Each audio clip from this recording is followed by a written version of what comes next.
Hello and welcome to Canvas, the Niger-Delta Roundtable, where I discuss the future of the Niger-Delta region, humongously blessed with hydrocarbon resources. Every week, you must be familiar with this by now, we give time to reflecting on topics relevant to the development of the Niger-Delta and her people. This episode is no different. I'm here once again to focus on how to take this region to a more promising future. Now, this podcast is sponsored by the operator of the NNPC Renaissance Total Energies Archip joint venture, a Renaissance Africa Energy Company Limited headquartered in Port Harcourt. Thank you for joining. I'm Adedayo Elushakin. For this episode, we're discussing powers progress.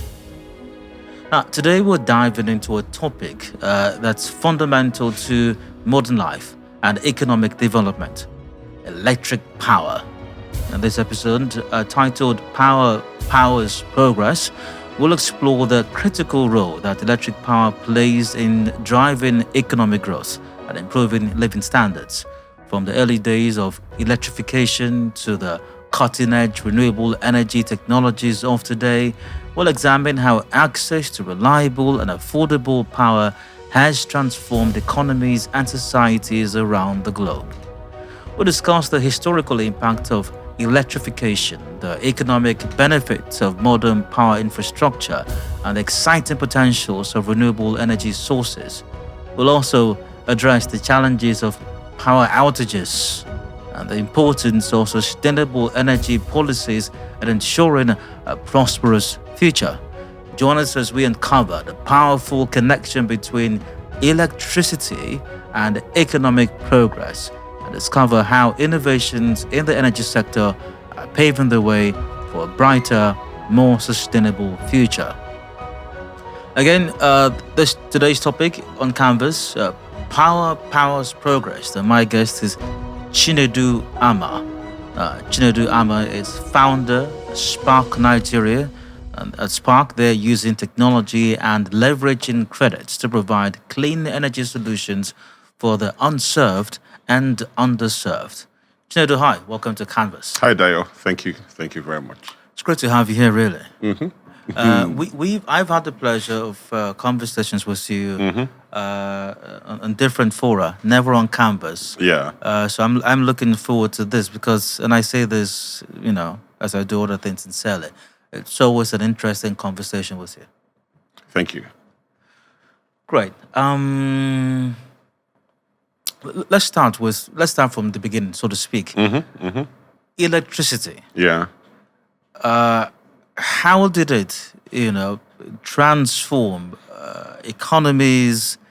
In answering this question, some funny image comes to mind. I kind of thinking, early caveman or early man when he discovered fire. Yeah. How it changed everything. So think with that in mind, how did electricity change anything or everything?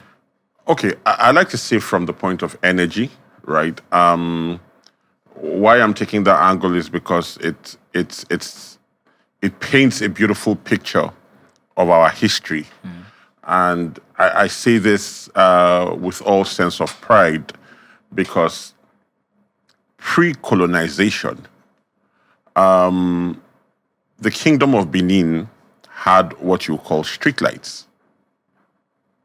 When the colonialists got to Benin, I've read one of the manuscripts of one of the leaders of the parties that arrived first, who discussed how the streets were aligned and they had hurricane lamps at night. What that meant, and they had hurricane lamps at night even when the English or the British Empire had not innovated that sort of use case for light. What that meant was that prior to colonization, Benin already operated a 24-hour economy because people could feel safe to go out at night. It meant you could access certain services at night.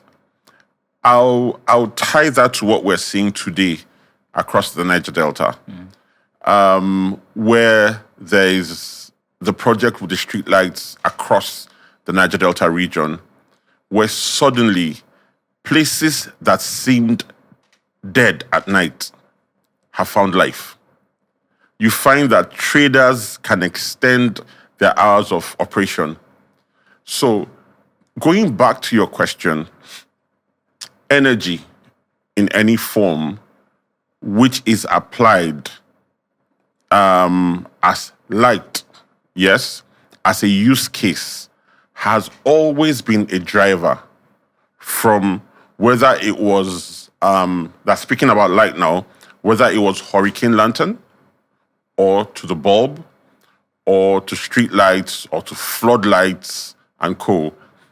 Over its lifetime of interaction with man, it has always been a driver of growth, of economy, of commerce. Yeah. It's interesting, your perspective. Yeah. Because admittedly, I mean, besides electric power, there are other forms of power and energy. Yes. But the electrification or electricity changed things somewhat. Yeah. And in what way? Electricity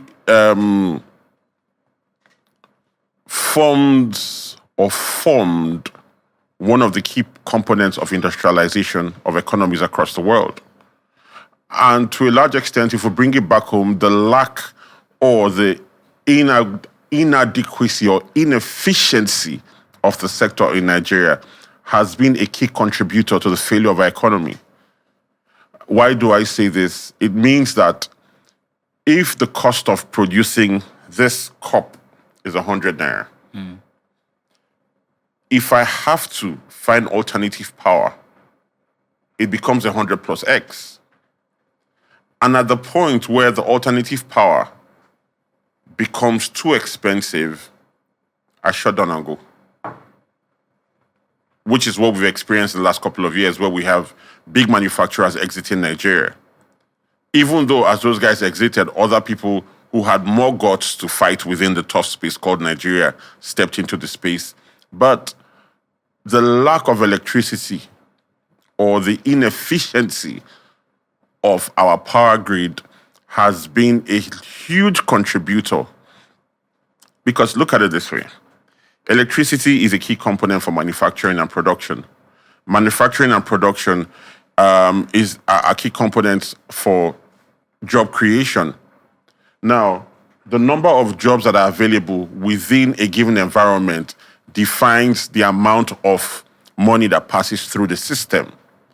Because if we're 1,000 people in Port Harcourt, for example, and there's jobs for 100 people versus jobs for 900, what that means is that only 100 people will earn, even if 900 are able to work. So if only 100 people are earning versus the 900 that can work, what that means is that there is a shortfall within the economy. Service providers who should provide services cannot optimize their output because only 100 people versus 900 can pay for their services. But you're in a society where 900 can work and 800 people are able to work because there is electricity to drive the manufacturing that would employ them, then you have a more robust economy. There's more money passing through the system. There are more services running in the system. On a larger scale, you can support your home and you can move products abroad. And when you move products abroad, your balance of trade improves. Which is why when you look at Nigeria, you say negative balance of trade. We can't even feed ourselves, let alone export to make enough dollars to help our economy, which is part of why you see where we are. Every day we hear how much is dollar today. If we had a more efficient electricity sector in Nigeria, you'd have a lot more manufacturing in Nigeria. You have a lot more production in Nigeria. Nigeria will be a lot more self-sustainable. And I bet you would not see the dollar at 1,600. I'd like to go back to a premise you laid at the start of this conversation. Yeah. Which stated quite clearly, and I'm agreeable that we have other forms of power. Because at the end of the day, we're talking energy. Yes. And you can create energy through a variety of forms. Yes. Not just electric power. Yeah. That said, and also let's take into account that even before, as you also mentioned with the example of the Benin Kingdom, we had some forms of existence. We had economies. We had thriving economies. We both in the Benin Kingdom and other parts of the world, for that matter. Yeah. Prior to some fellow discovering electricity and the light bulb and all of that. So, how then directly does electricity, reliable supply of it, improve economies, especially in the modern age? Yeah. And why is it that, or inversely, why is it that a lack of it suggests that economies do not thrive? Because you need electricity to drive manufacturing or to provide services. We could use coal, for example. Coal has been said to be dirty, even though there are some institutions that clean up coal, right?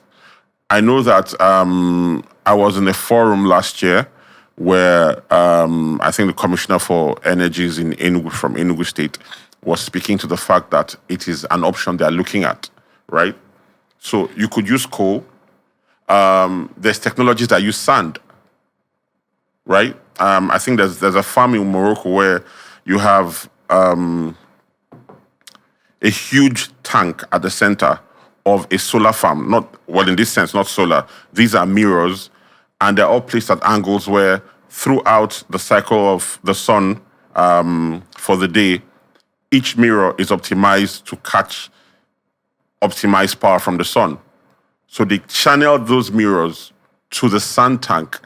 So the sun tank absorbs the heat from those reflections, and it is used to boil water, which produces steam and drives a turbine. So there are multiple options. We have hydro across Nigeria. There are mini hydro options today where as little as what you will get from your I Pass My Neighbor generator, some people have modified that to get the power of I Pass My Neighbor inside a gutter. They channel the gutter so the gutter flows. It has different steps. And they put a mini hydro. I get about 500 watts from that mini hydro. So those exist. The conversation around electricity and capacity, or energy and capacity, is at what scale are you looking at? In Nigeria today, we're talking that we need nothing less than 50,000 megawatts. Meanwhile, we produce less than 6,000. Now, once again, we agree, everybody agrees, I believe, that electricity, we need it. It's key. But we're not lacking in how to generate it. Yeah. So we may not have reliable and efficient national electric infrastructure. Yeah. But as you just mentioned, individuals can still generate it. Yeah. Whether you have generators at home or whoever is able to do this gutter thing you just mentioned right there, have a mini hydro situation. You have businesses, private entities who generate their own power, their own electricity. Yeah. So in other words, you have individuals in their homes and elsewhere who generate it using diesel-powered or petrol-powered generators. So in some way or another, however way, electricity can still be generated, and it's still being generated by a vast majority of Nigerians, and even here in the Niger-Delta as well. So what then is the challenge? Your scale of generation. Okay, let me take it from a business point of view. Okay, so let's say I set up a mug manufacturing plant, and it was going to cost me 1,000 naira to set it up. For the fact that energy is inefficient, right, from the grid, what it means is that I need to find an alternate source. But if this was going to cost me 1,000 naira, and I had 1,000 naira, or I could raise 1,000 naira to set this up, the inefficiency of the grid means that I must look for an extra 300 naira to provide my own power. Are you seeing how cost starts to impact me? Now, if I'm adding 300 naira extra to provide hardware to support my plant, meanwhile, that 300 naira extra requires that I include another 50 naira every month. You're seeing that my cost is increasing. With 50 naira extra every month, every other 3 months, I spend another 50 naira to service my generator. So from 1,000 naira, which would have run my business, I am going to 1,400 naira. By the time you add that 400 naira across the year, I've added another 4,000 naira to my cost of doing business. Now, if I'm in an economy where you don't have enough people to buy my mug to keep me in business, and if I didn't have to spend that 4,000 naira extra, I would be fine. I would then ask myself, why should I be in business? Is power from the grid compulsorily cheaper than power from some other source? Yes, because from the grid, it is at a large scale. So the cost per unit is less. But because our grid is inefficient, I'll give you an example. I was a part of an audit last year for the River State Electricity Roadmap. Sadly, that hasn't kicked off. And we isolated in about somewhere close to 23 units of generators that were nothing less than 1 megawatt that were not on the grid. In most cases, those power plants that are installed by these manufacturers or so, or service providers, were being used at less than 50%. So they added 50%. They added the energy costs to sustain them, even when they were not going to use more than 50% of the capacity. Now, across board, these power plants that were in isolated spaces, if you total the excess production they had, you were speaking somewhere in excess of 60, 70 megawatts sitting in Port Harcourt, not available on the grid. So these were costs that were being borne by service providers and manufacturers to keep their businesses running, which they did not have to if we had an efficient grid. So what that meant was that each of them was going to add X amount of money to the cost of their finished product that services you and I. All of this because the grid is inefficient, was inefficient.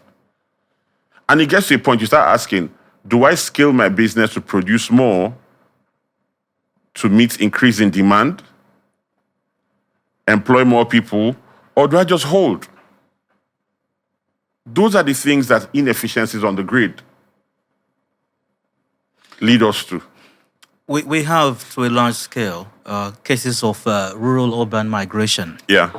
And it's largely because, it is said, and maybe rightfully so as well, that in urban areas you have more industries, you have more businesses. Now, you said that industries thrive and grow when you have, reliable power and all of that. But especially in our climate, even in Niger-Delta here and beyond the Niger-Delta in Nigeria, do we really have that big of a difference in terms of power supply or electrification when you compare rural to urban centers? Take the Niger-Delta here, for example. You have some rural areas that even have better supply than the urban centers. Why then do we have this huge disparity when it comes to the those rural areas that have better supply than the urban areas are mostly because they have free power supply from oil companies that operate within their communities, not because they have a better or a more efficient system than the rest of the national grid. So, even if that's the case, why then have we not seen this translate into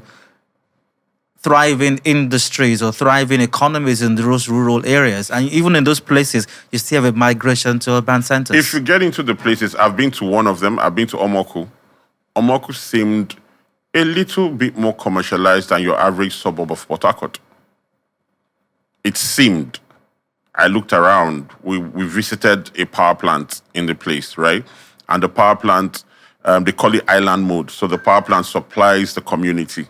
And I saw a thriving commercial town. Yeah, you probably saw more barber shops and more what? Which is, and these are, how do I put it? These are attributes of a thriving rural community. I'll give you another 2 or 3. I was somewhere, what's that place called now? not Oyigbo, the other side of Oyigbo on the express. I can't remember the name of that place. And we drove in all the way where you have the campus of River State University off the express down. Emoho? Not Emoha, not on that axis, off Aba Road. Okay. If you get to Eleme Junction, turn off on the left. So when there's a 250 kilowatt solar farm that services the community. So a similar experience to what we saw at Omoko, right? Barber shops. You have a lot more shops that sell water, drinks, which essentially these are things that enable rural communities to thrive. In this particular community, close to the solar farm, we even saw a large cassava processing mill supporting local cassava production. And these are things that enable rural communities to thrive. But sadly, outside of these sort of places where there's oil installation supporting the rural community or mini grid supporting the rural community, you do not have efficient power supply or half as efficient supply as you have in the cities. What is the biggest challenge with simply solving the power supply issue in the Niger-Delta or by extension, of course, Nigeria? I love to say political will. Political will because if, in simple terms, the policy continues to drive, policy around electricity supply in Nigeria continues to drive subsidies which are not sustainable. And those subsidies, sadly, do not encourage investment in the sector. I mean, we've seen those subsidies for how many years since we were born, right? Today, the so-called Band A that the subsidy has been removed from is made up of Band A is only about 15% of the entire Nigerian electricity market. So only 15% of Nigerians are paying for what they should pay for electricity. Now, the remaining 85% who are still subsidized by federal government, if you follow the news, every other week, they tell you, we're going to shut down. Federal government owes us over 4 trillion naira. So the federal government is not meeting its subsidy expectation. Now, if you're not meeting your subsidy expectation, what moral rights do you have to tell the man who provides the service to increase investment in the business? So the problem is subsidy? Yes. So take away subsidy and then you can enforce. And then power for all will materialize. If you remove the subsidy, first of all, you attract investment, right? When you attract investment, you will also drive your regulation to say, if you cannot service these people, get out, let someone else move in. Now, if you then want to go and discuss subsidy for people in rural areas, you can have a model that is functional. At a forum last year, I talked about why Nigeria's subsidy model fails. Block subsidy has been shown to be a failure in Nigeria. If you want to subsidize electricity for the poorest Nigerians, you have access to data from your CBN, for example, which shows you who has less than 30K a month, or who has less than 50K a month, or who doesn't even have at all. Using that information, you can, through the fintechs, through the banks, issue X amount of subsidy to the man who needs it. Because look at it this way. If you're not in a Band A, let's say Port Harcourt, for example, let's say you live in, which area is not Band A? Let's say you live in Burukiri and you're not Band A, right? It means you're getting subsidy. Burukiri is probably in Band C or something. Band C should be somewhere between 10 to 12 hours a day, right? Around there. But the man in Burukiri who gets 10 to 12 hours a day, if we want to discuss on the surface, is well off, most likely well off than the man who lives in what is the most rural part of River State. Let's not even say the most rural part of River State. The man who lives in Burukiri probably has more opportunity, more access, and better economic existence than the man who lives in Ishokbo. Okay. So you're subsidizing the man who lives in Burukiri. The same way fuel subsidy was madness. where you subsidize across board for fuel, the man who drives 1987 Jetta and the man who drives a 2025 super whatever edition, Land Cruiser special edition, whose full tank is 100 liters, the Jetta is 40 liters, who got more subsidy? The guy with the SUV. So why were you subsidizing both of them? And then you come out to tell me you're subsidizing. How are you subsidizing? Do we have models anywhere else in the world where subsidy, especially power, is across board and yet those economies are thriving? Not necessarily, because in most Western countries, there's no subsidy on electricity. There's no subsidy on electricity. The ones who even practice any sort of subsidy, they peg it because they are, that conversation is a bit complicated. In fact, they incentivize, that's the truth. At peak load, for example, you see countries like Germany incentivize people to use electricity. So they offer you incentives to use. It is discounted. At daytime, when people are not within, let's say this is a residential area, you're incentivized to use. So you could call that a subsidy, right? But in our case, we give a flat subsidy across board for everybody. How do you subsidize energy, electricity, fuel for the man who drives a 2025 SUV? I was in a forum with the Labour Congress head, organized Labour, last year when they had the whole conversation around minimum wage and co. And I went in a WhatsApp group. And I said to them, I said, look, yeah, they didn't respond. I said to them, look at it this way. Your arguments around minimum wage are faulty because the places where these funds should be allocated are not parts of your conversation. And I went down, I broke it down. I said, look at it this way. Inefficient energy supply due to policy failure is not being addressed by your conversation. Public transportation or its lack or non-existence is not being addressed by your conversation. Why? I didn't expect to get a response from him. And I broke it down further. I said, only Lagos with its BRT and maybe Abuja with the semblance of public transportation are two cities that have any form of public transportation in Nigeria. So beyond your conversation around pushing minimum wage up to 70,000 naira,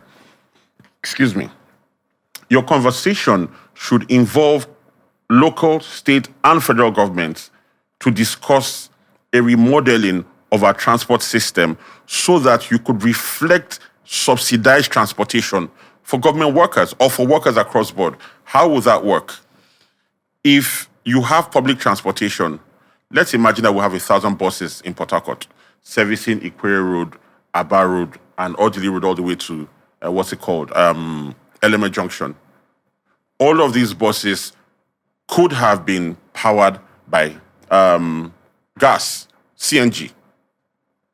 Now, at that point, you would have stepped down the cost per unit of transportation within every major city in Nigeria, thus reducing the impact of transportation and energy cost in the pocket of the worker.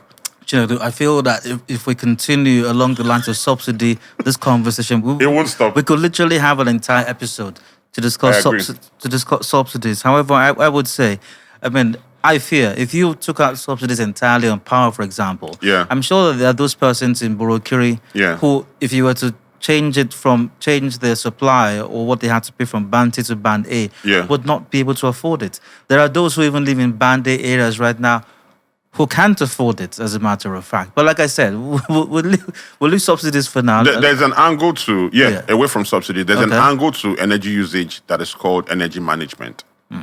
Sadly, we have not sustained that culture of energy management. As kids back in the day, I remember when you step out of a room, my dad goes, go and turn off that light.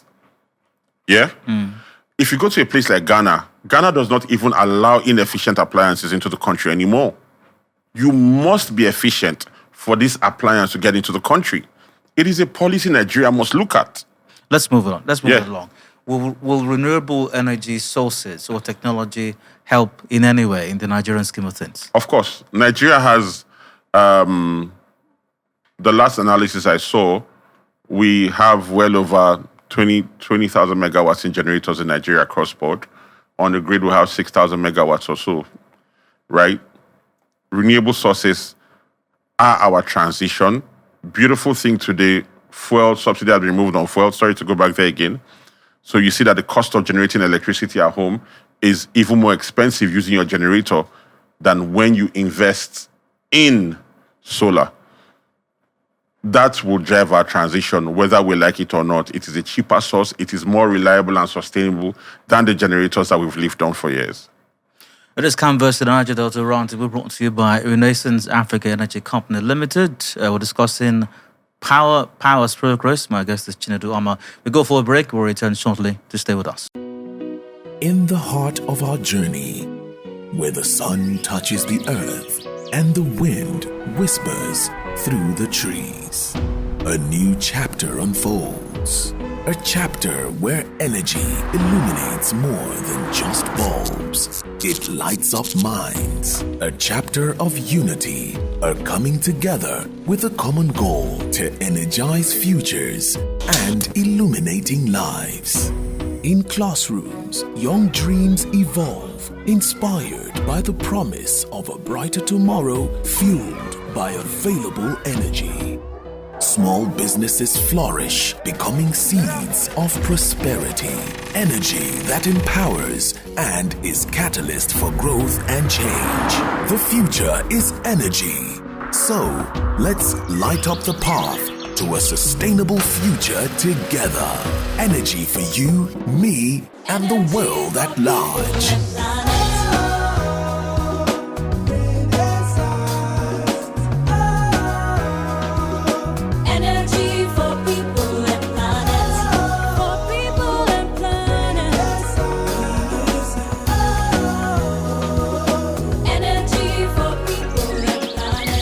Energy for people and planet.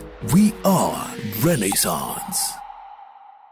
Welcome back. Still Canvas, the Niger-Delta Roundtable. I'm Dio. Power's progress is the topic on this episode of the podcast brought to you by Renaissance. My guest is Chinedu Ama. He knows a lot about power, apparently. Sometimes. Chinedu, welcome back. Thank you. This might seem like a redundant question. Yeah. The first I start with in this half of our conversation. Yeah. But what is the direct impact on businesses, communities, and individuals? The direct impact on them caused by the epileptic supply or incessant power outages. Quality of life. If I take it to healthcare, most of our healthcare centers, public healthcare facilities are not 24 hours because they don't have power supply, right?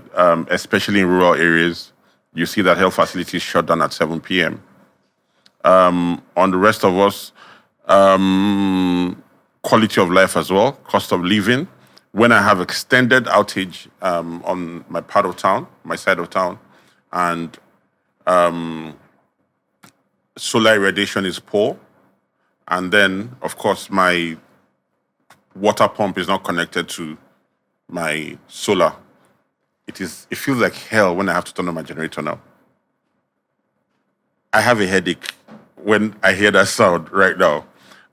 For businesses, it increases their costs. It is killing for people who run businesses. I mean, I'm sure you have friends who run small businesses and they tell you, generator, it's killing. It's sad, it's hurtful that for a country that has our level of gas, hydrocarbons, we're unfortunately, still unable to provide reliable supply. How can Nigeria's government policies improve electricity and power supply to the benefit of businesses? One of the first things I would say that we need to do in Nigeria is, I think the first time I talked about it anyway, I called it social power. Every community that has any source of hydrocarbon, gas especially, should have a power plant first. From that space, you can aggregate what is produced and push it onto the grid. In terms of policy, Nigeria needs to step back from transmission because transmission, Nigerian government invests so little in transmission. There's so many things they need to do that I don't know how they allocate to that space. Privatize it. Sell shares in transmission. Get investors coming to the place and have a roadmap. I mean, for how many years we've been talking about the Siemens project? Clearly, nothing has changed because the government still wants to own it. It has changed. Let us look at what can contribute to our energy mix. You have solar irradiation up north that is wasting. Up north, you can, that entire Savannah belt, you can invest in someone took a wind farm to Katsina State. 850 kilometers of shoreline between Lagos coastline and Calabar.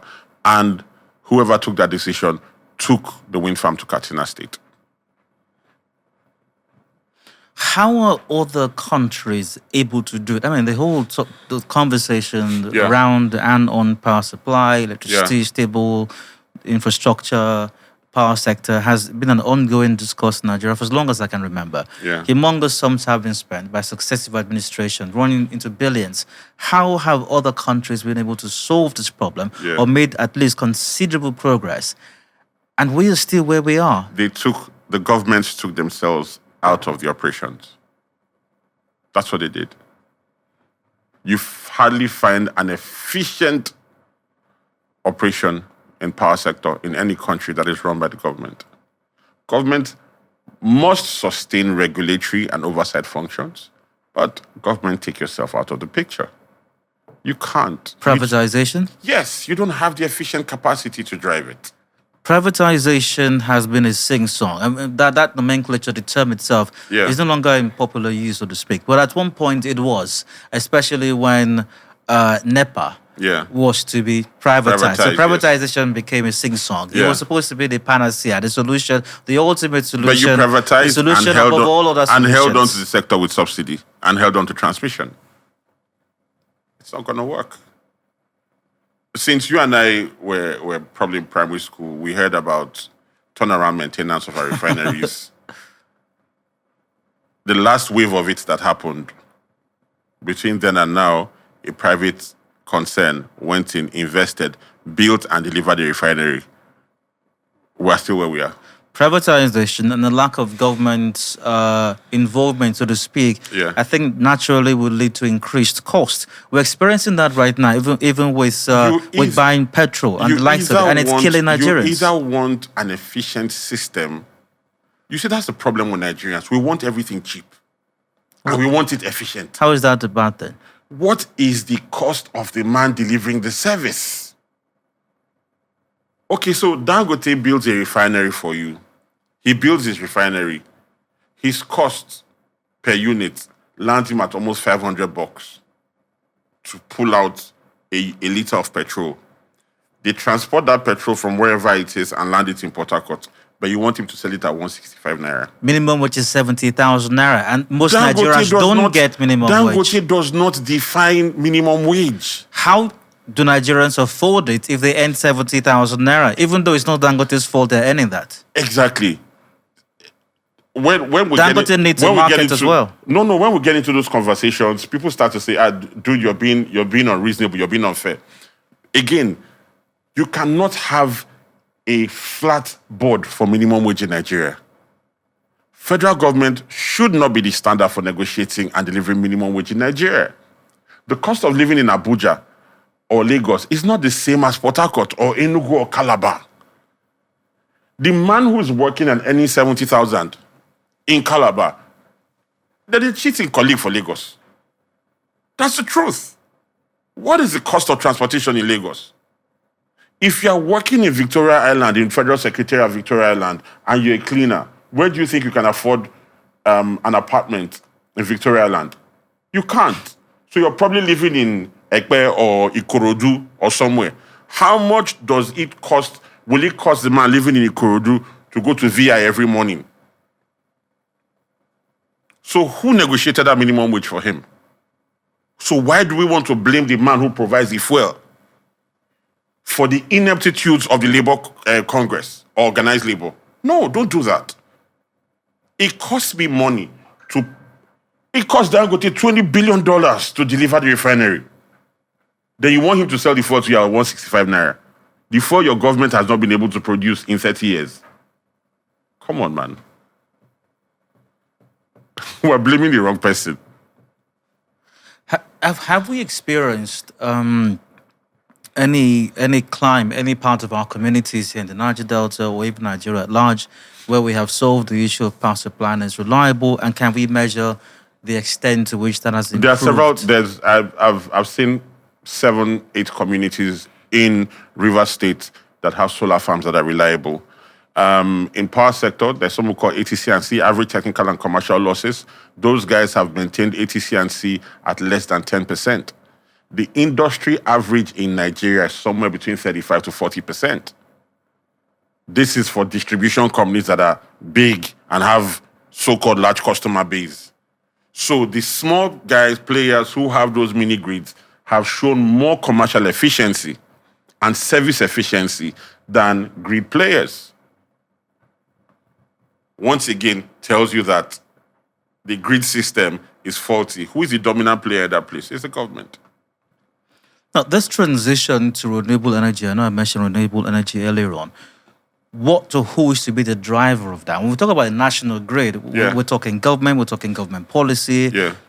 You prefer something that's private sector led. Yes. But for renewable energy, who drives that? What drives that? Renewable energy, it is still private sector led. So now, thank you. For the national grid. Yes. And the way we are generating power generally thus far, or traditionally thus far, Yeah. we have a lot of government involvement. Yes. I don't want to use the word interference. Yes. Maybe it is interference, but Involvement. Yeah. involvement. Yeah. Now, with renewable energy, Yeah. we don't really have government involvement, as it were. So why is the private sector It still not exists. taking over that?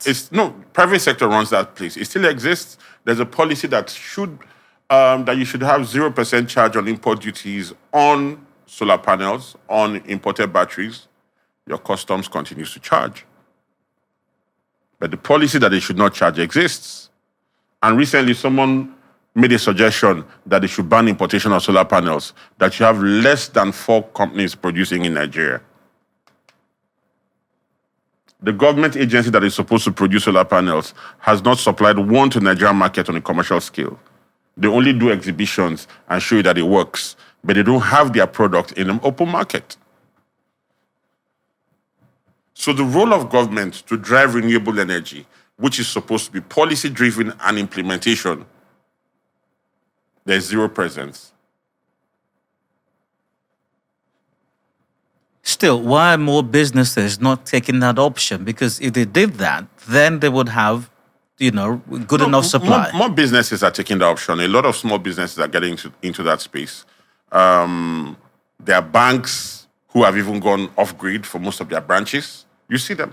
If you're driving through Port Harcourt, on Garrison Bridge, look to your right, you see some roofs covered in panels. They know it's cheaper for them than the diesel. In fact, if I had an opportunity to sit one-on-one with the Minister of Power today, I would tell him that's policy to drive zero import charge on solar panels should be driven to the last mile. Ensure that nobody pays a dime to move panels into this country. Now let me give it to you. Let me paint it from this perspective. Imagine if you can transition, say, 1 million generator users in Nigeria from generator to solar panels. And they didn't have to pay a dime because a service provider offered them that energy as a service. So just pay for the units. What you would have driven is you've dropped the cost, the money in their pocket that they're spending every day on fuel at 1,600. Using fuel to generate electricity will cost you somewhere around 450 naira today, 450, 500 naira per unit. Solar is fixed cost. So even if I'm charging you 250 naira in the first year, by year 2, I can drop it to 200 naira. By year 4, year 5, I can peg it at 150 naira at no cost to you. And in 6, 7 years, I've broken even in my investment in solar. So the policy that should be in place is how to transition people quickly and for less, reduce the demand for fuel. How does this affect or impact the oil and gas industry, which is critical to Nigeria's economy? The oil and gas industry is export-driven. It's export-driven. It was never about us. Until Dangote refinery, none of what was produced in Nigeria was consumed by us, except maybe gas. We're not refining for our petrol. We're not refining for our kerosene or our diesel.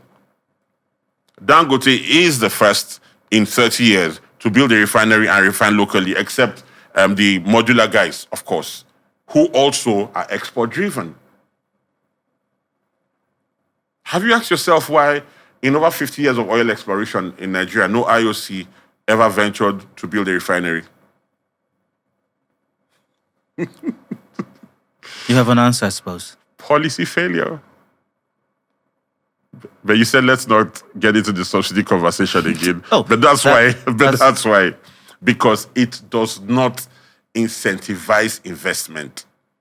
So we want it cheap. We want it this. But if there's efficient electricity, look at Port Harcourt, look at Transamadi, all of the factories shut down because electricity was inefficient. If you had efficient electricity, those factories would be working. You'd have had somewhere close to 3,000 to 5,000 people who drive or walk into Transamadi every morning, go to work, and go back home. Why didn't those factories employ renewable energy? It wasn't available at the time, number one. Number two, renewable energy is defined by, its application is defined by scale. Now, because you need to use your roof, or except you have land, you're outside of town, if you want to use your roof and your roof can only give you 30 kVA and the energy you need is in excess of 100 kVA, you can't use solar.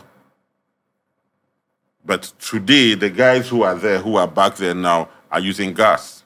There are about 3 or 4 people here who use gas today. That's why they're thriving. We have to end this shortly.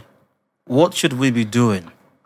The Niger-Delta, first and foremost, and by extension, the largest space in Nigeria. What should we be doing to resolve finally our power shortage issues? Nigeria is a gas economy, largely a gas economy. We need more power generating stations in the Niger-Delta, number one. Number two, we need the governments at the state level to accelerate their state electricity law. With that state electricity law, investments can drive into this space to say, okay, we are coming in to invest in generation, increase generation within the state. And if you remember what the Governors Forum said last year, they said, look, we're not going to adopt this subsidy regime. So the states must define how that increase in generation impacts manufacturing. So while you're passing the law, you should also be marketing to say, okay, maybe I'm giving 10 years tax-free if you're going to employ a minimum of 1,000 people in my state. Come and invest. There has to be that balance of manufacturing, of production, of processing, of services, so that those industries, those service providers will pay for the bulk power that you want to produce. If you cannot bifurcate energy acceleration, investment to drive employment in your state, and work simultaneously to drive that equilibrium and balance, you're not ready to lead and drive the economy of the Niger-Delta. That's the truth. And maybe finally, what should be the takeaway from the average Niger-Delta in Nigeria who's consuming this conversation right now?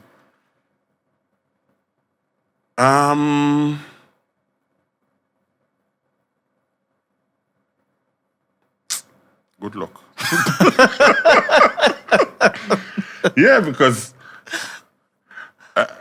I don't see it because we have power which has been moved to the concurrent list, and none of the Niger-Delta states has